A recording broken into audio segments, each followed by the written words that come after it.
Olá, você está no canal Ad Infinitum, eu sou o Edgar e este é o terceiro vídeo da série sobre teorias da verdade.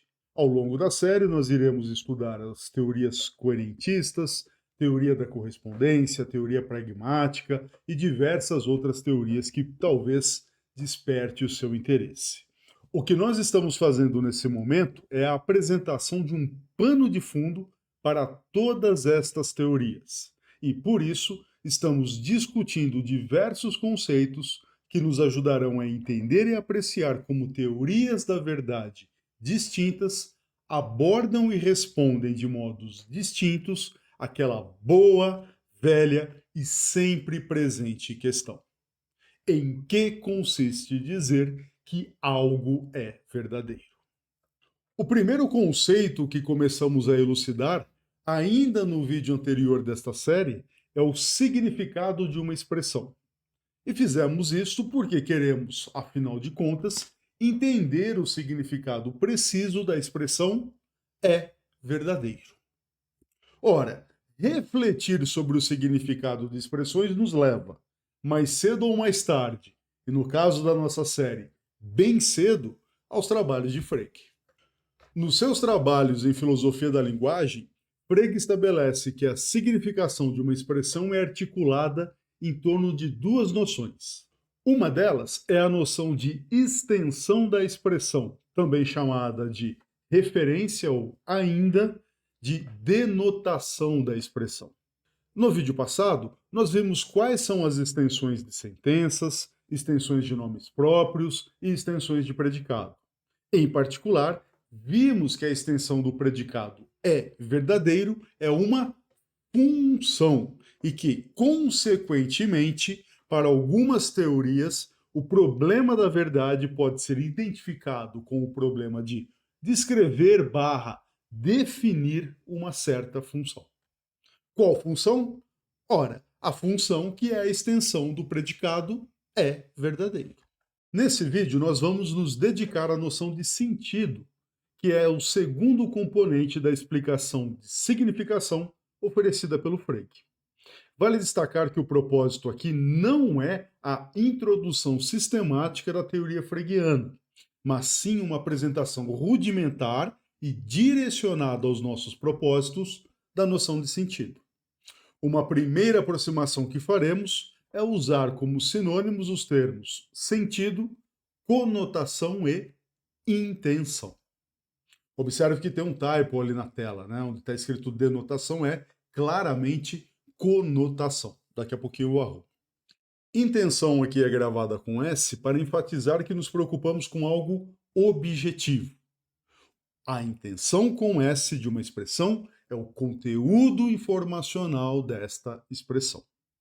Nós reservamos a palavra intenção com C cedilha, em geral, para comunicar algo mais subjetivo, algo que nós queremos informar quando temos a nossa mente direcionada para algo.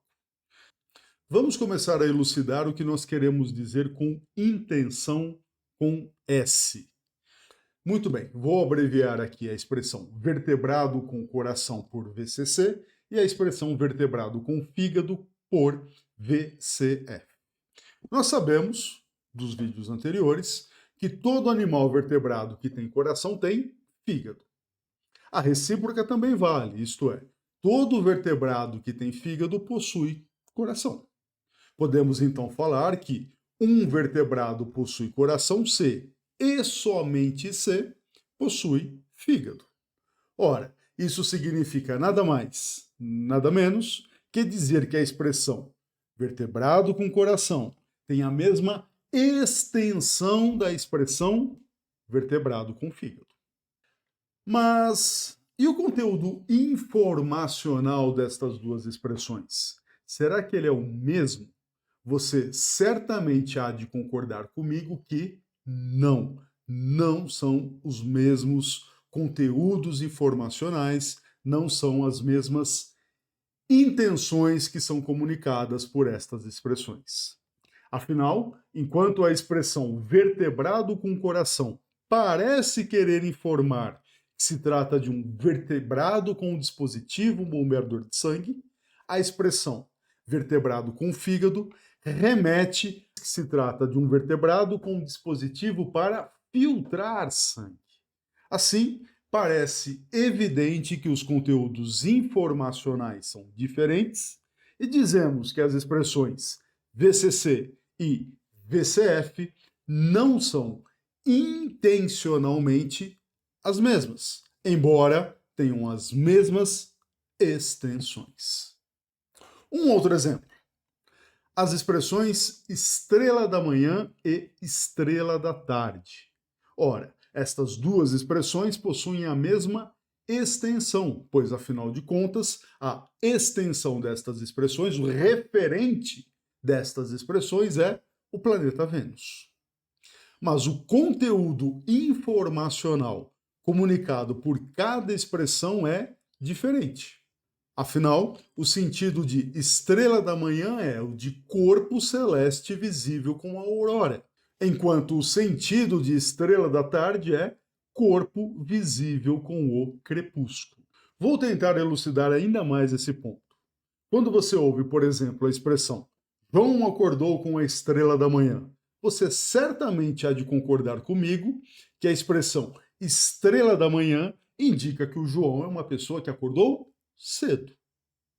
Agora, quando você ouve que João acordou com a estrela da tarde, esta estrela da tarde conota que João dormiu um bocado. Assim, temos mais um caso de duas expressões com mesma extensão, mas com intenções diferentes. Uma teoria da verdade, ela pode se valer dessas considerações para preencher a lacuna presente no esquema que temos discutido desde o vídeo 1. Uma teoria da verdade, ela pode, por meio de uma abordagem intencional, tentar elucidar em que consiste dizer que X é verdadeiro, ao tentar revelar qual é o conteúdo informacional, qual é a intenção da expressão é verdadeiro. Antes de prosseguirmos, um rápido lembrete. Curta, compartilhe, não, isso também, isso você já sabe. Mas o que eu quero lembrar é o seguinte, nós não discutimos ainda quais são as entidades passíveis de serem verdadeiras. Ou seja, nós ainda não discutiríamos se esse X que é passível de ser verdadeiro é uma proposição, uma ideia, um pensamento, uma sentença ou qualquer outra coisa. Isso vai ser feito em breve, tá bom? Por enquanto, nesse pano de fundo que nós estamos traçando, esta informação ainda não é relevante. E caso tenha ficado alguma dúvida até aqui, por gentileza, utilize a área de comentários do vídeo. Agora, eu peço que a gente mantenha em mente esse esquema, né, dentro do retângulo, e vamos discutir esta equivalência grafada com os 3 tracinhos horizontais neste contexto intencional. Nós já discutimos no vídeo passado essa equivalência num contexto extensional, agora chegou a hora de olhar no sentido intencional. Mas cabe um alerta antes de continuarmos.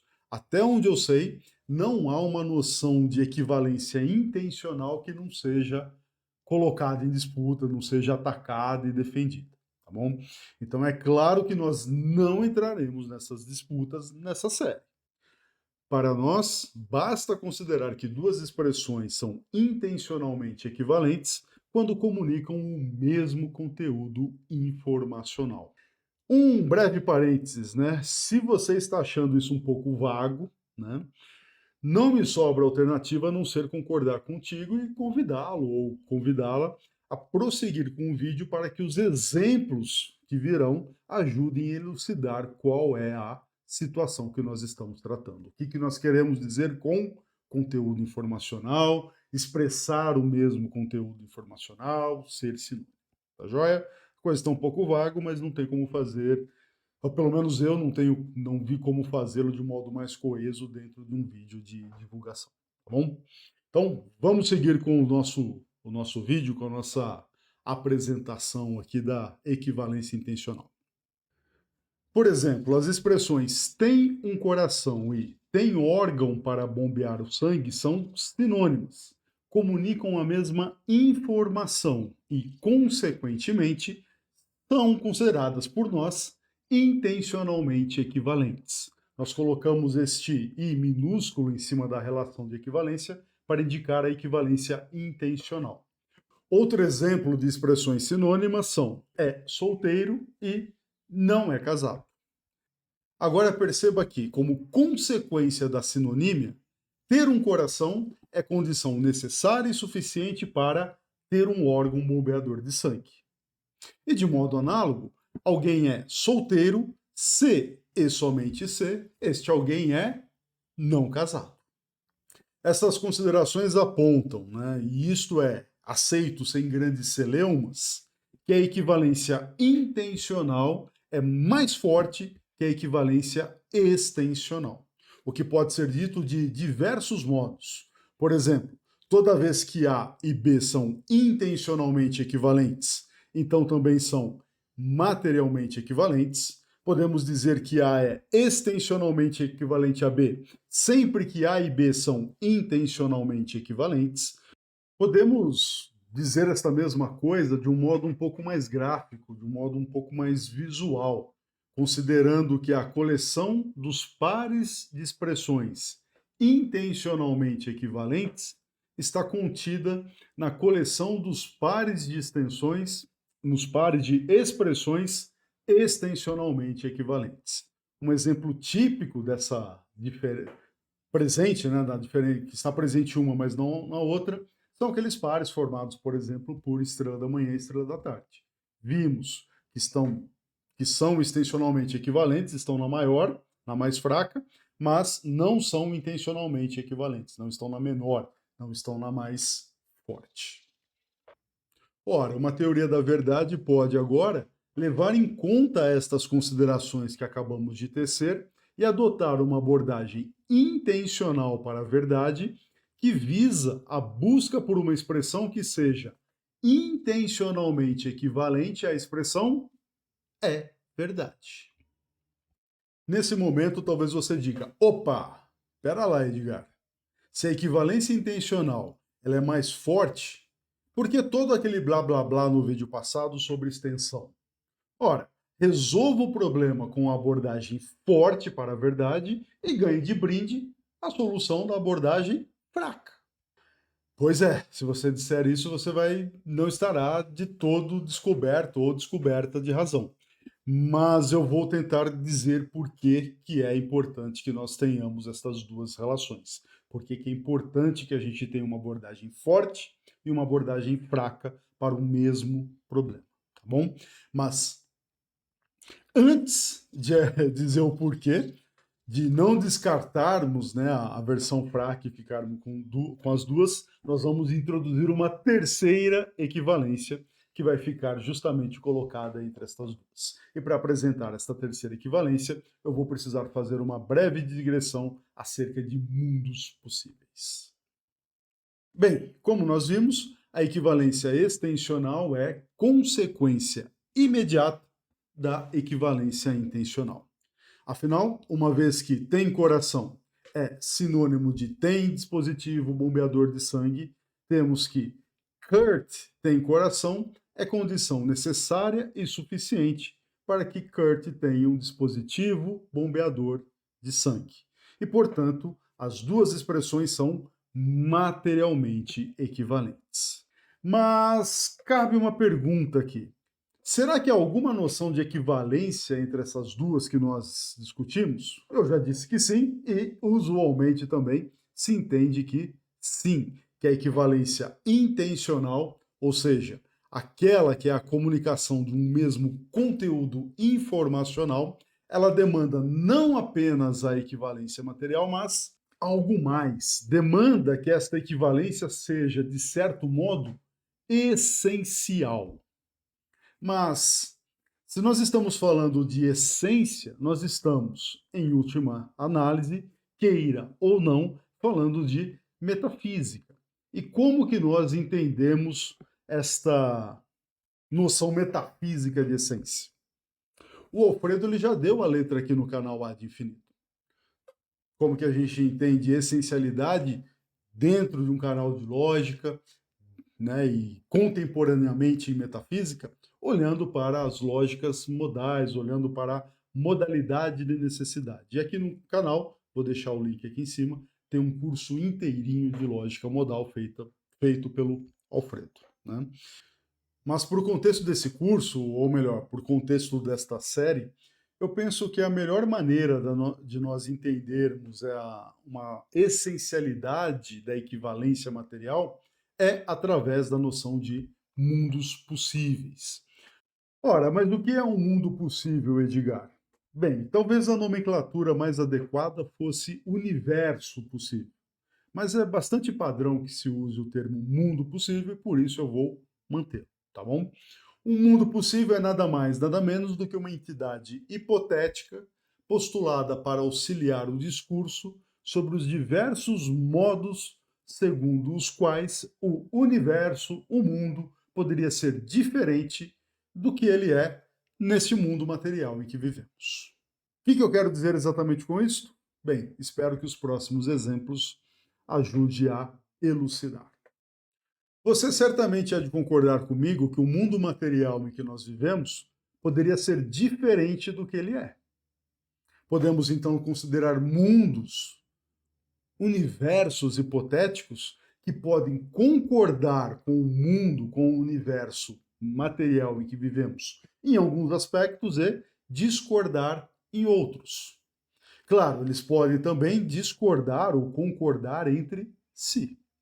E assim nós podemos, portanto, recorrer a esses mundos possíveis para especular sobre mundos diferentes dos nossos, nos quais algumas coisas se comportam de maneira diferente do mundo atual, do mundo material.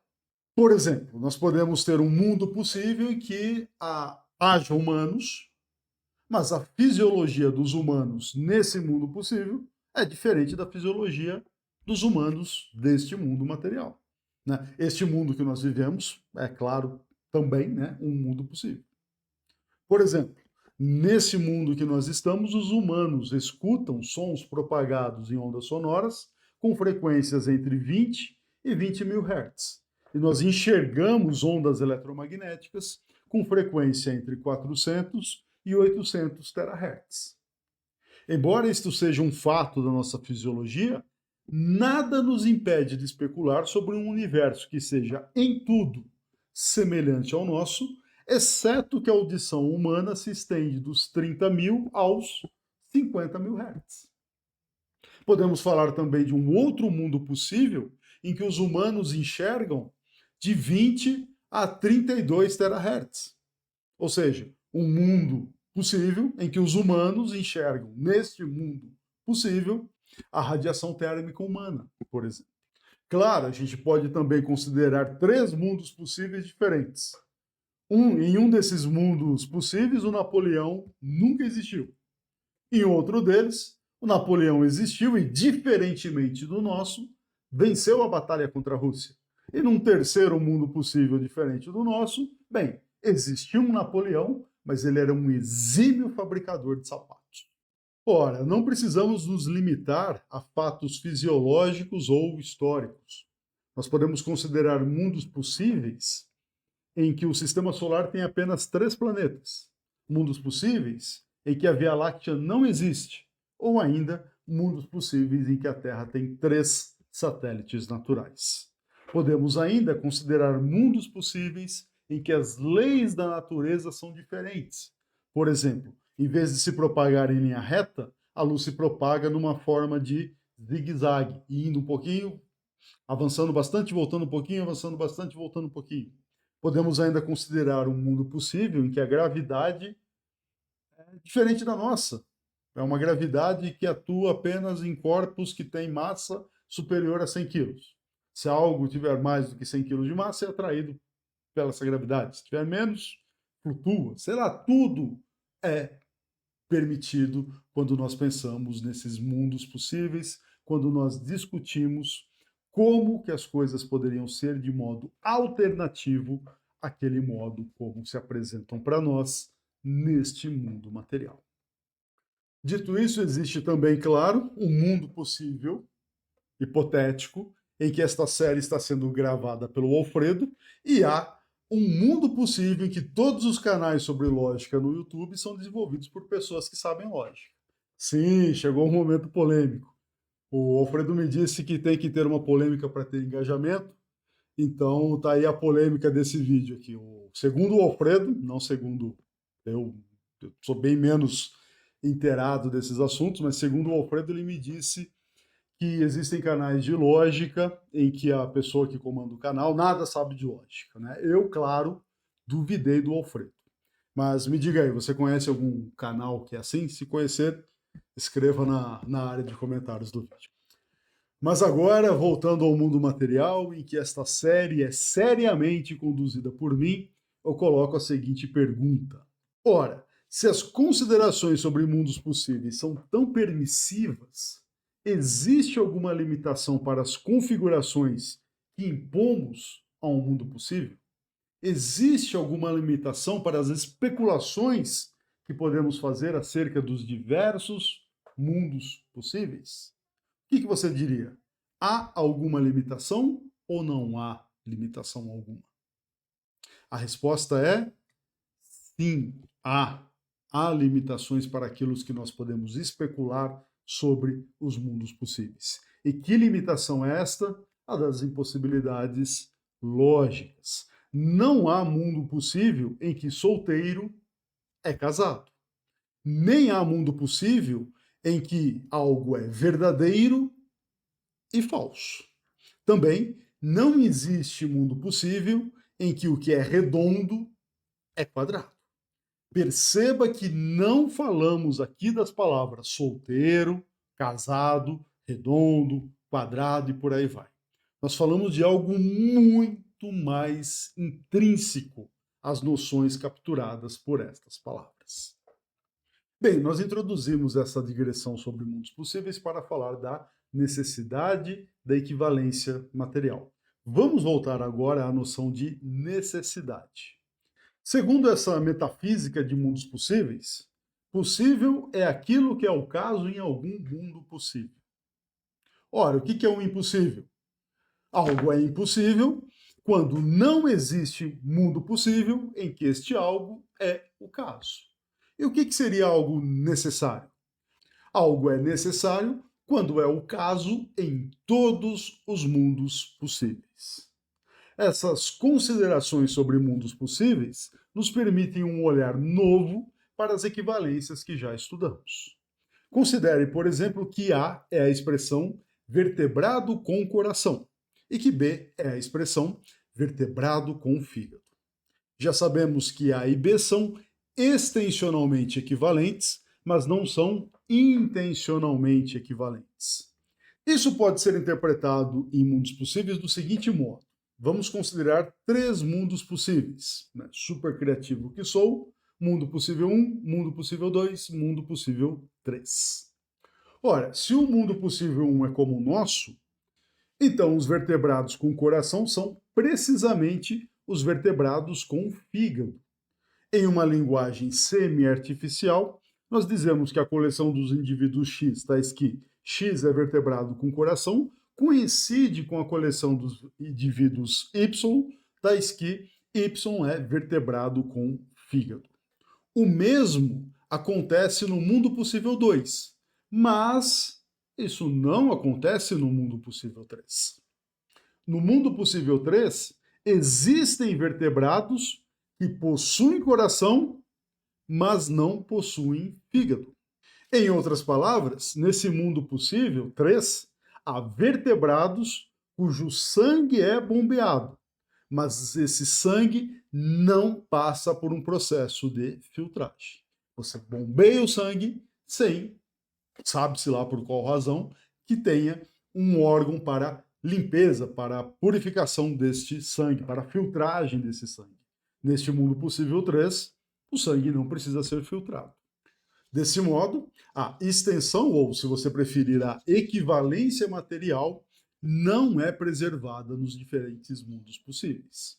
De fato, perceba que lá no mundo possível 1, né, que neste aspecto é similar ao nosso mundo material, X é vertebrado com coração, C e somente C, X é vertebrado com fígado. Mas isso não vale no mundo possível 3. Você tem vertebrados com coração que não tem fígado. Beleza? Caso haja alguma dúvida, por gentileza, use a área de comentários do vídeo. Vamos agora considerar duas expressões. A expressão C, Kurt tem coração, e a expressão D, Kurt tem dispositivo bombeador de sangue. Consequentemente, pelo que nós discutimos nas telas anteriores, C e D são intencionalmente equivalentes e sua equivalência material é preservada em todos os mundos possíveis. Se entendermos, como comumente se entende em cursos de metafísica, que aquilo que é o caso em todos os mundos possíveis é necessário, então a equivalência intencional acarreta uma nova forma de equivalência, que é necessária a equivalência material entre C e D, que nós denotamos com um quadrado à esquerda. Normalmente a gente chama esse quadrado de box. Então, quando você lê, como por exemplo, esta frase aqui, né? Esta expressão aqui, quadrado, box equivalente a C, necessariamente C é materialmente equivalente a D. Em outras palavras, necessariamente C e somente C, D. Bem, chegando nesse ponto, resumidamente, nós temos o seguinte: a equivalência material ela não é preservada entre os diversos mundos possíveis, como nós vimos com o exemplo A e B. Enquanto a equivalência necessária e a equivalência intencional, elas são preservadas quando mudamos de um mundo possível para outro. A equivalência material é assunto da lógica proposicional, enquanto que a necessidade, como eu já comentei antes, é um tema da lógica modal. E você encontra tanto o curso de lógica modal quanto de lógica proposicional inteiramente completo aqui. E se você for no nosso site, encontra ainda a lista de exercício, exercício resolvido e muitas coisas mais. Mas se deixarmos de lado a minha autopropaganda, uma pergunta natural nesse momento é a seguinte: então, será que intencionalidade é só um outro modo de nós falarmos de necessidade? Equivalência intencional e necessidade da equivalência material são só dois nomes diferentes de falar da mesma coisa ou será que há nuances entre elas? Você certamente vai responder que há nuances. Por quê? Porque eu disse há poucos momentos atrás que ia introduzir uma terceira noção de equivalência. Justamente, esta é a terceira noção. E para elucidar, né, para apontar para você de que, de fato, esta relação que envolve necessidade não coincide com a equivalência intencional, eu vou apresentar alguns exemplos. Aqui, né, em tela, já está claro, esta equivalência que envolve a necessidade não coincide com a equivalência extensional. A, B, C, D são exemplos desta falta de equivalência. Então, vamos considerar agora intencionalidade e necessidade. Bem, para elucidar isso, eu vou adotar aqui uma posição que é bastante comum, né, bastante corrente, e claro, embora, claro, né, como toda posição filosófica seja passível de disputa, mas é uma posição bastante corrente que as proposições matemáticas são necessárias. Então, por um lado, já vimos que a equivalência intencional acarreta a necessidade da equivalência material, mas vamos discutir a volta agora. E para isso, vamos considerar duas expressões. Né? Vamos considerar inicialmente que A é a expressão polígono de três lados e B, polígono de três ângulos. Estas duas são proposições matemáticas e comumente é entendido que necessariamente A é equivalente a B. Em todo mundo possível, um polígono possui três lados, C e somente C possui três ângulos. Mas essas duas expressões elas não são sinônimas, né? Elas não têm a mesma conotação, elas não comunicam o mesmo conteúdo informacional. Né? Você pode elaborar, inclusive elabore na área de comentários do vídeo, situações em que polígono de três lados não pode ser trocado por polígono de três pontas. Né? Se elas fossem sinônimas, você poderia trocar a ocorrência de uma pela ocorrência da outra, sem que o conteúdo informacional comunicado pela expressão maior fosse alterado. Se você pega uma expressão, sei lá, num contexto em que você está produzindo brinquedos infantis, né? E alguém fala assim, olha, nós não podemos fabricar um produto assim, porque ele é um polígono de 3 ângulos muito agudos e a criança pode se machucar nas pontas. Se você trocar polígono de 3 ângulos por polígono de 3 lados, né? A coisa já não funciona, já não comunica a mesma coisa, né? Então, embora possam até ser significativas, elas não têm o mesmo conteúdo informacional, as expressões substituídas não tinham o mesmo conteúdo informacional. Um outro exemplo, apelando sempre à necessidade das proposições matemáticas, 5 mais 7 é igual a 12, A, e B é 5 menos 2 igual a 3. Ora, em qualquer que seja um mundo possível, nós temos que A, C e somente C, B. Então é necessário que 5 mais 7 é igual a 12, C e somente C, 5 menos 2 é igual a 3. Mas é claro que você não pode, no meio de um argumento matemático, num argumento científico qualquer, onde há uma ocorrência de 5 mais 7 igual a 12, trocar por uma ocorrência de 5 menos 2 igual a 3. O significado, né, o sentido, a significação da expressão na qual essas expressões ocorrem vai ser totalmente deturpado. Bem, se a troca de expressões deturpa o conteúdo, né, informacional comunicado por elas, é porque não se trata de expressões sinônimas. Então, nós temos genuinamente, né, uma terceira relação aqui entre expressões. Então, o que nós temos até o momento entre equivalências e teoria da verdade é a seguinte situação: x é verdadeiro é equivalente a preencher. Ora, se nós olharmos para as teorias da verdade, elas vão tentar, de diversos modos, preencher o lado direito através dessa noção de equivalência com algo é verdadeiro. Se nós chamarmos x é verdadeiro de φ e este lado a ser preenchido, ao lado direito a ser preenchido de psi, nós podemos preencher o lado direito através de uma equivalência forte, intencional, uma equivalência intermediária, que é a necessária, ou então uma equivalência mais fraca, que é a equivalência material. Ora. Repito a pergunta que eu fiz alguns quadros atrás. Por que ficar com estas 3 em vez de ficar com apenas uma? Uma vez que o problema seja resolvido intencionalmente, ele também o estará necessariamente e materialmente. Por que ficar procurando soluções fracas para um problema que se manifesta muitas vezes de maneira forte? Bem, para dizer o porquê nós precisamos destas 3, não perca o próximo vídeo dessa série, tá bom? Te encontro no próximo vídeo em que nós vamos comparar o porquê é, de fato, importante para nós, né? E principalmente para os projetos, né? Para os propósitos desta série, desse curso, que é olhar para as teorias da verdade e falar: essa teoria da verdade está tentando, na verdade, estabelecer o que é verdadeiro através de uma noção intencional de verdade, ou necessária de verdade, ou material de verdade. O que a gente está tratando, né? Isso pode parecer um pouco abstrato no momento, e o é, mas eu vou tentar fazer com que ela seja bastante concreta e tenha bastante sentido ao longo dos próximos vídeos. Beleza?